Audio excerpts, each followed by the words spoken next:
Good morning. This is Boud of Real Estate Economics. Thank you for joining us for our weekly webinar series. This morning's topic is a bit different than those I typically present at Real Estate Economics. The purpose is to share with you some of the research that we have increasingly been doing. During the past couple of years, Real Estate Economics has been increasingly involved in research regarding renewable energy. That's prompted me to join forces with a good friend of mine, Glenn Goodfell, in forming a new entity called ZeroNet Energy Solutions.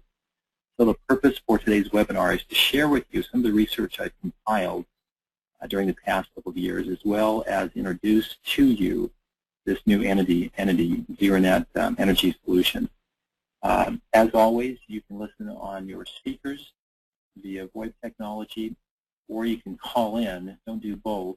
You'll hear an echo if you do both. Here's the call-in number, passcode, and the PIN. And we'll jump right into that. Let me begin by sharing with you, again, just what the format of this new company is, ZeroNet Energy Solutions. Love our logo. The purpose of this company is to provide analyses regarding renewable energy for various entities, and you'll see those entities that we are doing business with. It's mainly commercial. ZeroNet Energy Solutions is a company that provides analysis of renewable energy solutions for various companies. It provides proposed solutions for those entities that we do business with. It implements those solutions, and then it optimizes the use of those solutions that are implemented. The way it does is by combining forces with strategic partners. And as mentioned, Real Estate Economics serves as the research arm for ZeroNet Solutions.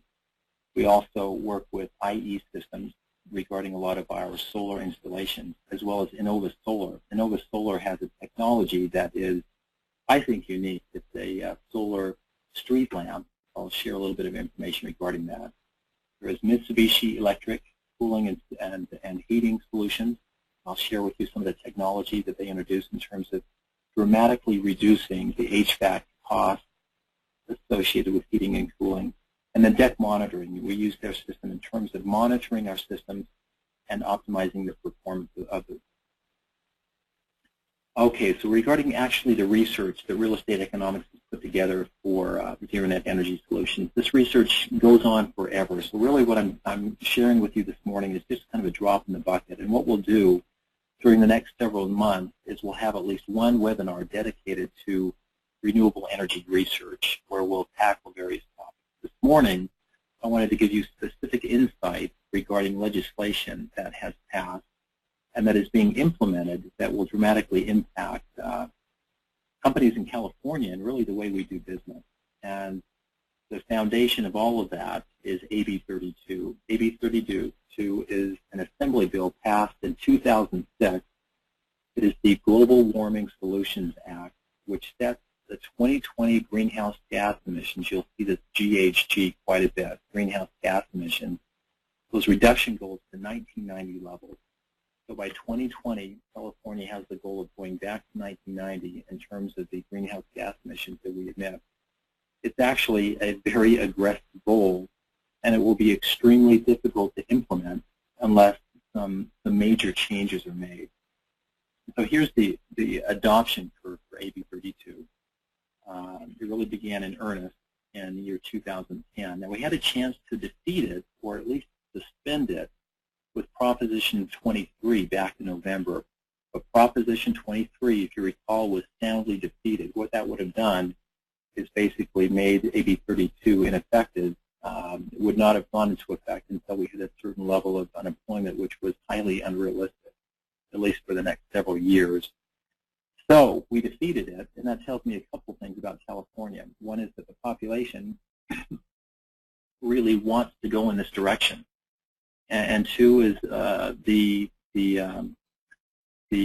businesses and the politicians and the powers that be in California really see this as potential to anchor California as a green economy, really leading the world in the efforts to establish green technology in and business applications.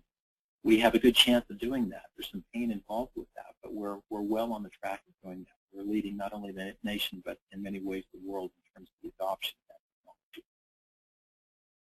So we think that between 2010 and 2015, it's the period for early adopters. Now, there's some things that go on during that period that are to your benefit that you really need to understand. In 2020, between 2015 and 2020, a lot of those perks that are given in order to get people to, or companies to adopt this new technology will be taken away.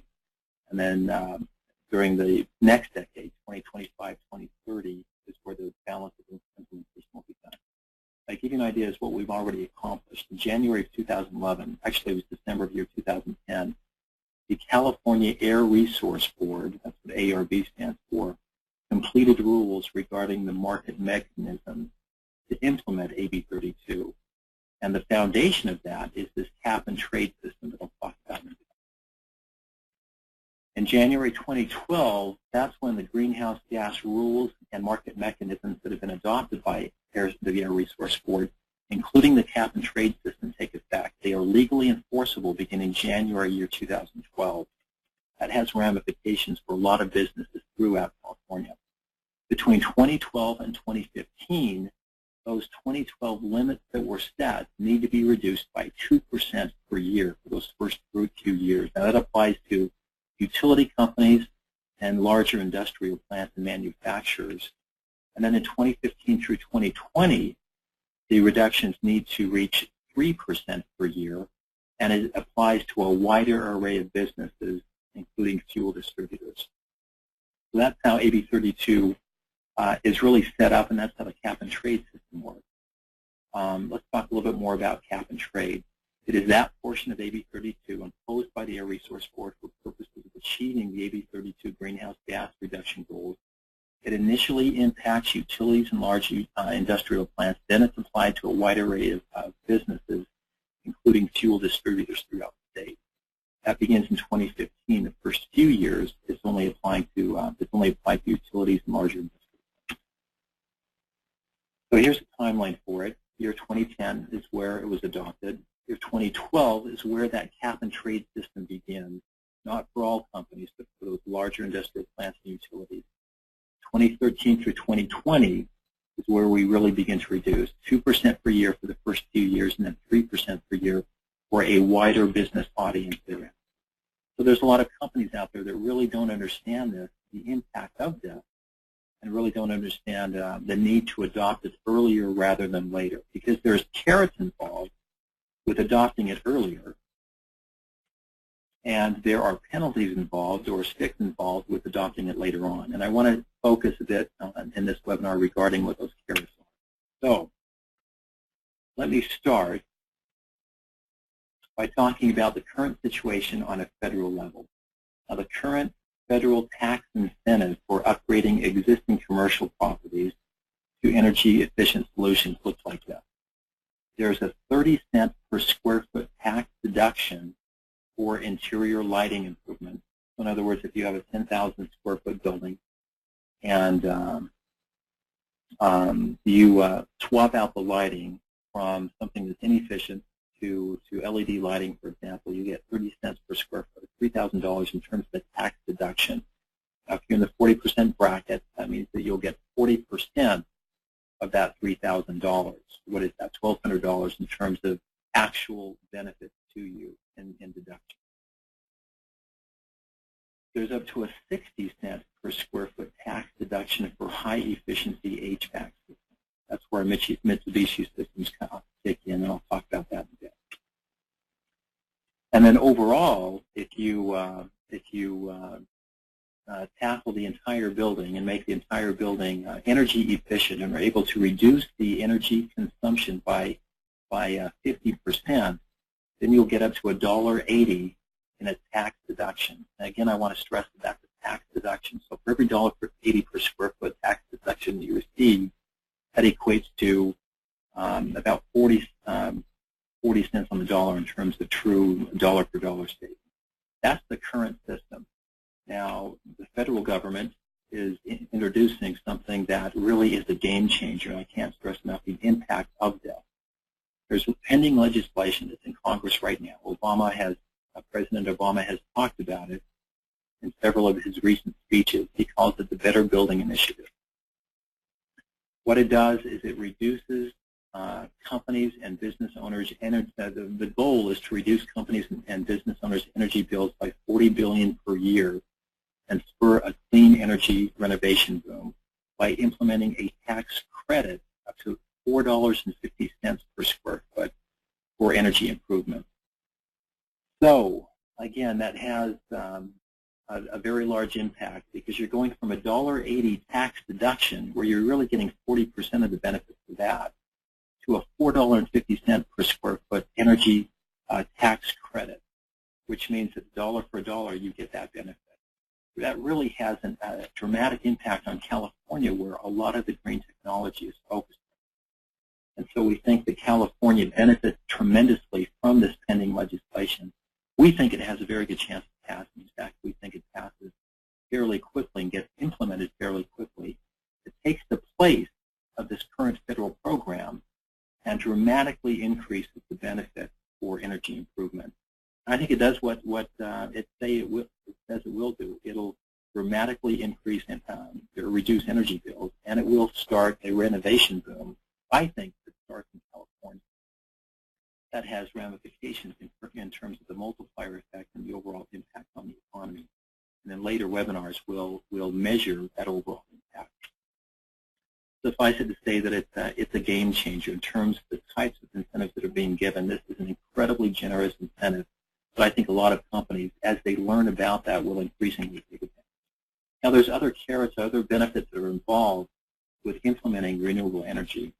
There's a 30% federal tax credit or grant for renewable energy production implementation. That deals with solar, wind, and fuel cell technology.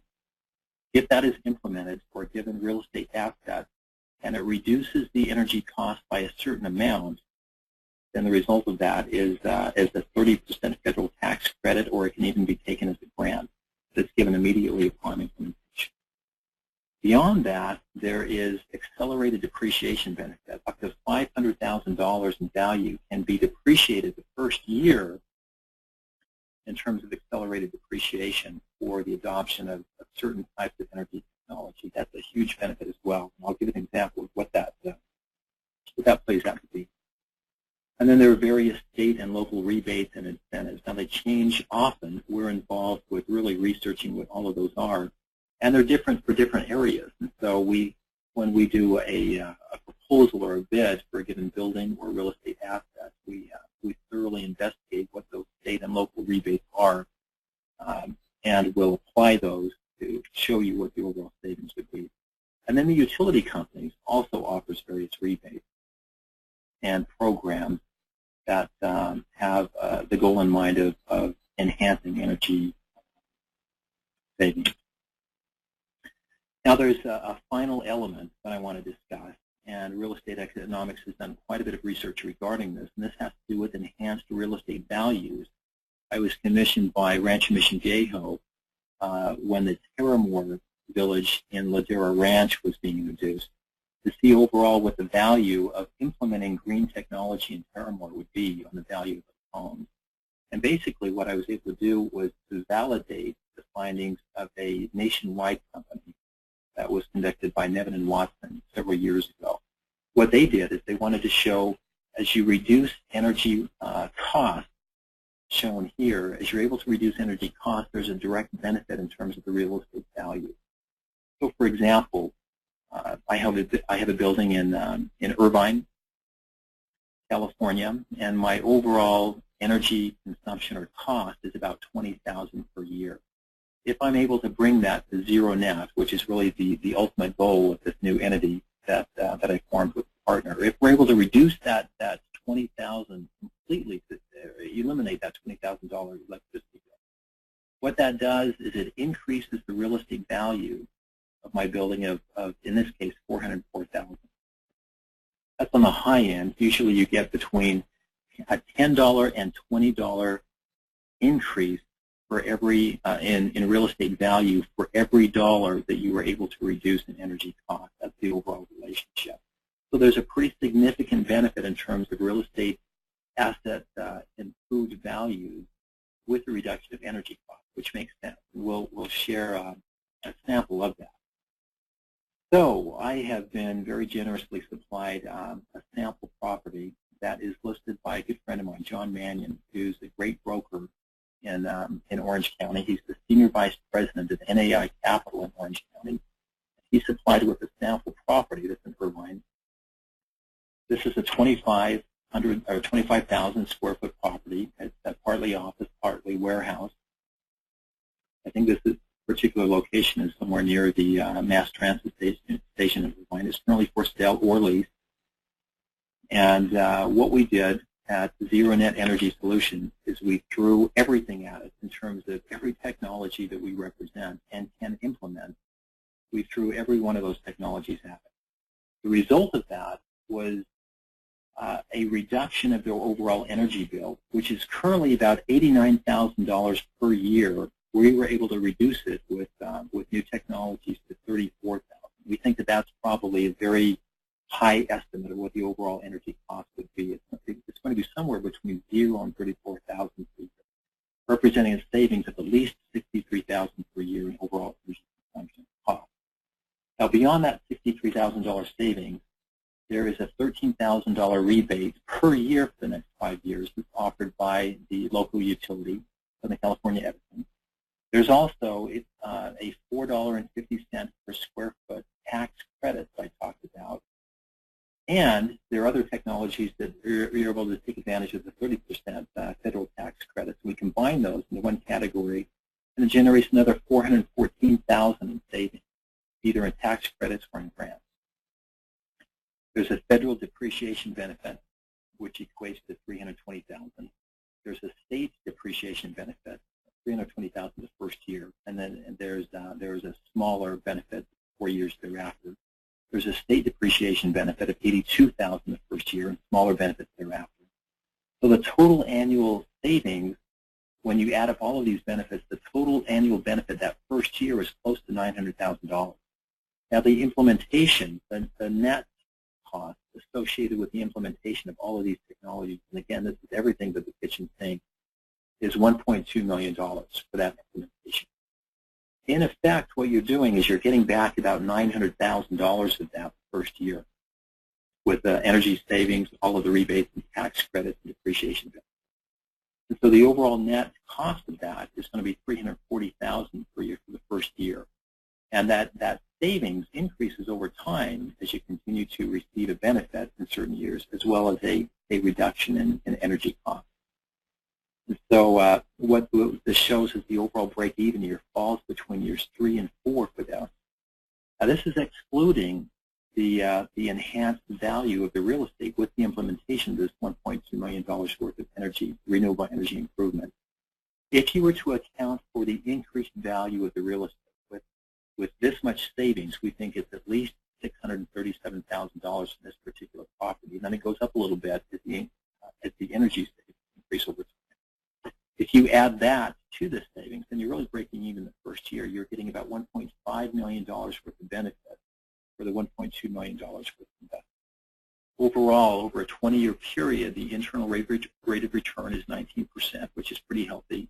If you add in the value of real estate, the internal rate of return really goes through the roof on that. And so really that's part of the analysis of what is provided in a proposal on a given real estate asset as we account for all of the rebates and credits. We account for the savings of energy, and as we account for the increased real estate value. This is the type of spreadsheet that we come up with to really analyze when you break even on that particular investment. Now, let me look at it a different way, or actually show this graphically, just to show you where the break-even years are. These blue bars represent the increase in savings over time, accounting for the real estate value increase, and then the green bars deduct that real estate value. Now, we have some clients who will never sell their real estate asset, for example, a hospital or a continuing care facility. And so they focus more on the value associated with without the real estate value increase. But that value is still there, and there's still benefits to that. For commercial buildings, such as one that I have in Irvine, a small building, these transact on average about once every 10 years. And so there's a great benefit to that increase in overall real estate valuation. But let's look at this a different way. Taking that same building, its overall list price right now is $4.2 million for the 25,000 square foot, $165 per square foot. That makes sense for an Irvine property. Here are all of the investments in terms of the gross cost of those investments. The solar roof is a little over $700,000. Solar light poles, again, we threw everything at it, but we implemented solar light poles into the parking lot, and you'll see a sample of what those solar light poles are in just a bit. Solar carport, an HVAC system, cool roofing system, and lighting conversion. That's $1.37 million in terms of overall improvement. So to $5.5 million in terms of the overall purchase price. If you were able to include these in the mortgage, in the time, government entities are increasingly pushing the banks to adopt that type of mortgage structure. Now here is the value of the immediate renewable energy credit and grant. So we're not even including depreciation in here, the other benefits. We're just looking at those grants that are associated with the implementation of this technology. There's $38,000 for the HVAC system, another $38,000 for the lighting conversion, $58,000 for a cool roof system, $225,000 for solar roofing, $19,000 for street lights, and then we even implemented solar carports, which would generate $68,000 in terms of credits and grants. So that all sums to $448,000. Now the down payment without the energy investment, which is about 10% at best, is going to be $420,000 based upon the purchase price of $4.2 million. If you are able to roll this into the loan, which is our ultimate goal, then your down payment, your initial down payment, this new cost, $5.5 million, is going to be $558,000. But deducting the immediate credits and grants, you're really only putting down, or really only out of pocket, $109,000 for this property. So it's this strategy that the government is pushing, the federal government right now is pushing in terms of President Obama's new plan, allows the transactions of commercial properties with less out of pocket while getting a big benefit in terms of renewable energy. We think that does a couple of things. It dramatically increases commercial transactions over time as this is implemented. And it does have a benefit in terms of reducing the overall cost of doing business in the long term by reducing the overall energy. Now keep in mind this $109,000 out of pocket doesn't even include the increased value associated with the real estate asset. We think is over $637,000 for this particular example. It doesn't even include the accelerated depreciation, which in the first year is another $320,000 benefit. And then there's another $63,000 in savings in the first year regarding actual energy costs. And so this reduced amount of down payment with these other benefits, we think, has the potential to greatly enhance the transactions for commercial real estate over time. We think that we'll see a lot more transactions as this plan is implemented. This is how this plan kind of works, and we think that there's a big incentive for it to increase those transactions. Okay, so there's some benefits and some consequences, negatives and positives regarding this direction that we're going. Obviously, the pros deal with dramatic increases in renewable energy investments with a positive economic benefit. A lot of that is skewed toward California. Again, there's a big multiplier effect associated with energy investment and the companies involved with that, the implementation. There's a dramatic increase in commercial real estate improvements and transactions, and that also has a high multiplier effect. There's several companies involved with it. There are energy savings, and it reduces the cost of doing business over the long term and offsetting that offsets the forced cost of implementation. What I mean by forced cost of implementation is the government is forcing us to adopt this technology, partly with the carrot for the first few years, and later on with penalties thereafter. There's increased loan size limits that the government is promoting and encouraging banks to take on to promote energy upgrades and retrofits. And then finally, the U.S. begins to reduce current oil dependency and adopt energy efficiency measures that are prevalent in many other industrialized countries. I'll give an example. There's some disadvantages as well. Obviously, this has to be paid for. These government carrots that are being given out have to be paid for, and that will take the form of a higher tax burden, mainly on businesses, with more government involvement and debt. Also, there are clean energy technologies that cause some long-term side effects, and probably the most pronounced example are the electric cars that are going to become so prevalent. Those batteries worry me. I mean, in terms of disposing those batteries, there's waste involved with that's more harmful than the actual benefit associated with the electric car. Plus the fact that each electric car that is plugged into a home electricity system actually uses about as much electricity as the entire home. And so there's a great increase in the overall demand for electricity as the automobile industry converts to electric cars, and that has ramifications in terms of dramatically increased costs for electricity over time. All the more reason to adopt the new technology early to avoid those increases in energy costs over time, as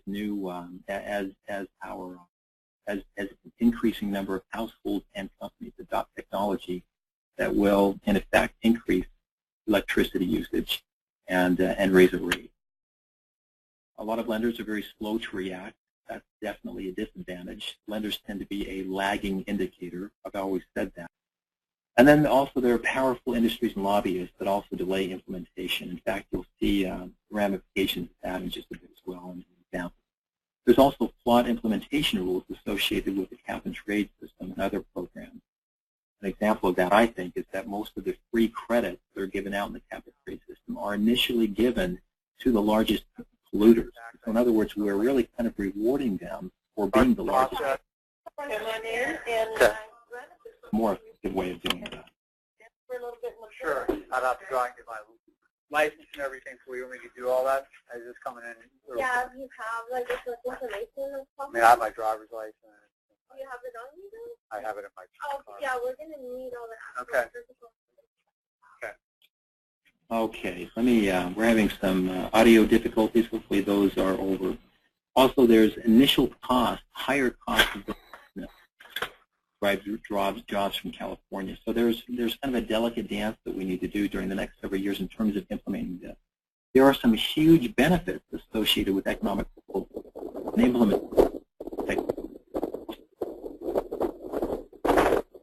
Hopefully avoid. Okay, so Zero Net Energy provides energy analyses, solutions, and implementation and optimization for the following industries: industrial, commercial, residential, with a lot of focus on master plans. Obviously, we do a lot of work with master plans of real estate economics flows into that particular plan. Government, military, and public entities, transportation, hospitality, continuing care, energy farms, nonprofits. Part of the reason that I wanted to begin this company is because, as many of you know, real estate economics really mainly deals with residential construction and master plan definition. And that's nice and has kept me happy for a very long time, but this new entity is able to capture a much larger piece of the pie and has an opportunity to do a lot of good for the entire real estate industry as opposed to just a very small portion of it. That's one of real estate of Zero Net Energy goals, is to really provide solutions for the entire portfolio. So the process is we measure the energy demand for future projects of our clients or those that currently exist. And we benchmark that to show you exactly what you're currently using.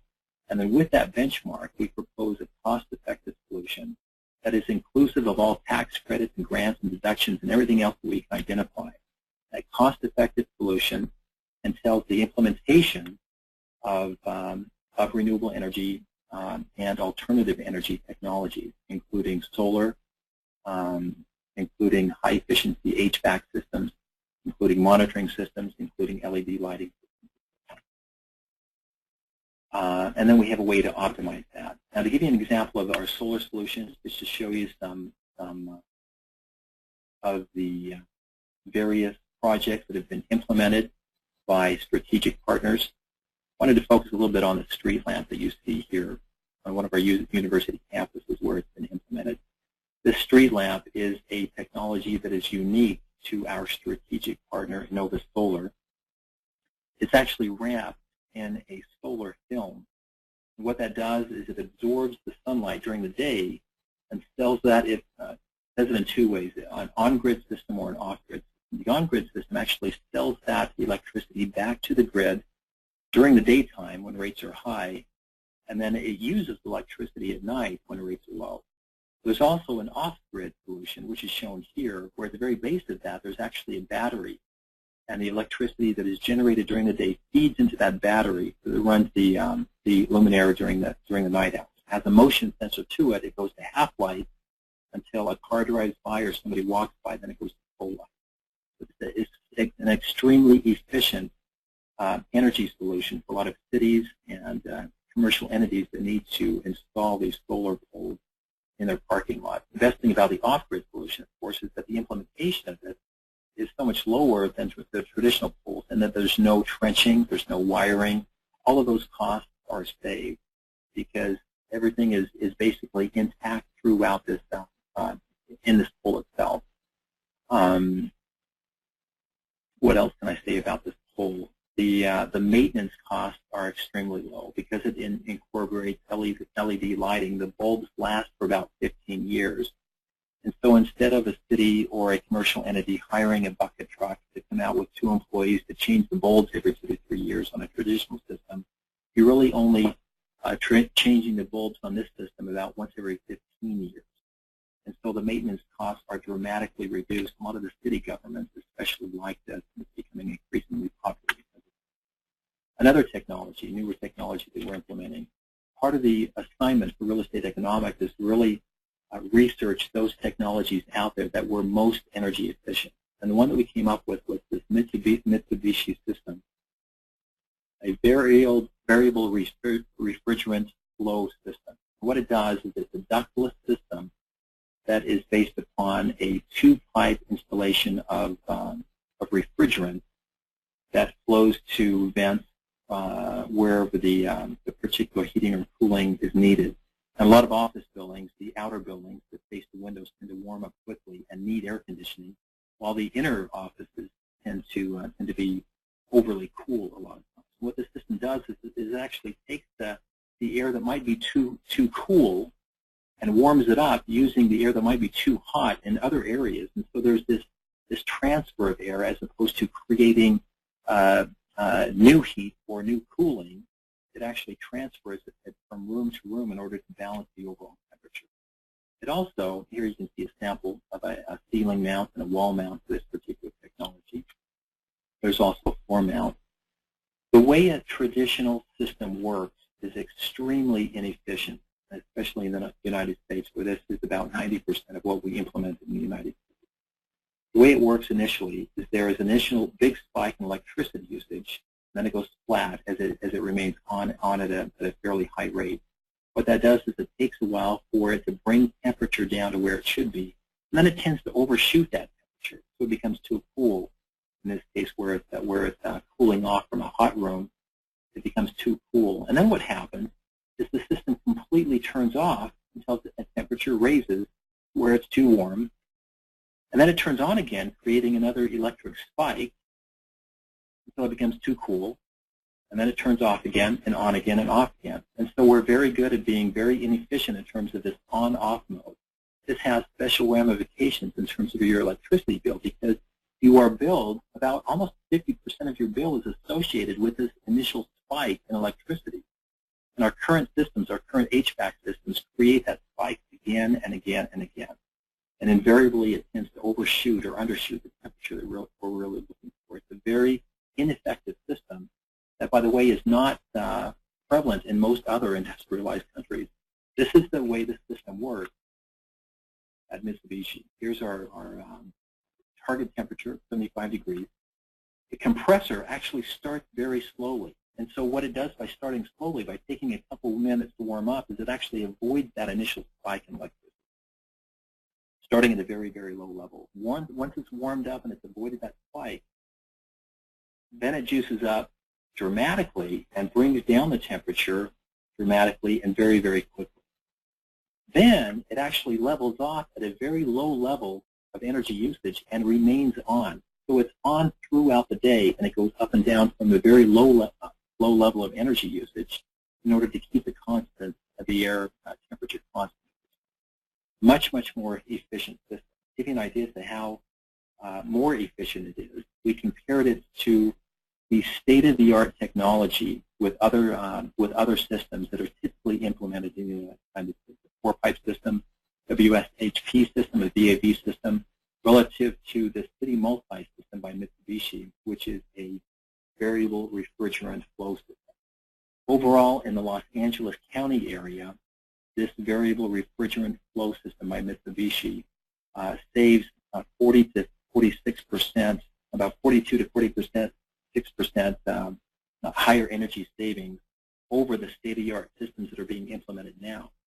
And with regard to older systems that are very typical of buildings and throughout the commercial world, the savings are much higher than that. So it's an incredibly efficient system in that it brings the temperature to where it should be very, very quickly and then remains on at a very low level, maintaining that temperature instead of stopping and starting and stopping and starting. So to give you an idea as to where this is implemented already, in Japan, about 90% of the systems are associated with the VRF system, the most efficient systems that they're associated with heating and air conditioning. In China, Japan is very good at implementing the most efficient technology. China is very good at implementing the newest technology, which also in this case is the most efficient. About 86% of the HVAC systems in China are associated with variable refrigerant flow. In Europe, it's about 81%. In the United States, unfortunately, it's only about 3%. And you have to think why that is. Why are we the least efficient, technologically advanced nation in the world? And a lot of it has to do with the way we are structured. There's a lot of very powerful companies that hire a lot of very powerful lobbyists that tend to keep us in technologies that tend to be much, much less efficient. That's one of the reasons. There are other reasons. But we've been very slow to adopt that. And finally, the government is pushing us toward the adoption of far more energy efficient. The way they do that initially is by dangling carrots in front of us in the form of rebates and credits and so on. Later on, it becomes a penalty to not adopt it. Also, LED lighting. LED lighting is so much more efficient than the types of lighting that are out there. So there's LED lighting as well as efficient CFL lighting that is implemented by ZNE based upon the situation. And then here's an example of our monitoring system offered by DEC Monitoring that allows us to monitor the usage or the production of electricity based upon the system, whether it be solar or HVAC or lighting or what have you, and then to really synergize the efforts of those various systems to optimize the performance of the entire system. A lot of times these enormously costly implementations are made regarding renewable energy, but because they are not optimized in terms of efficiency, you're not getting anywhere close to the biggest bang for the buck out of them. So one of the services that DNE produces or provides is this energy monitoring and optimization service.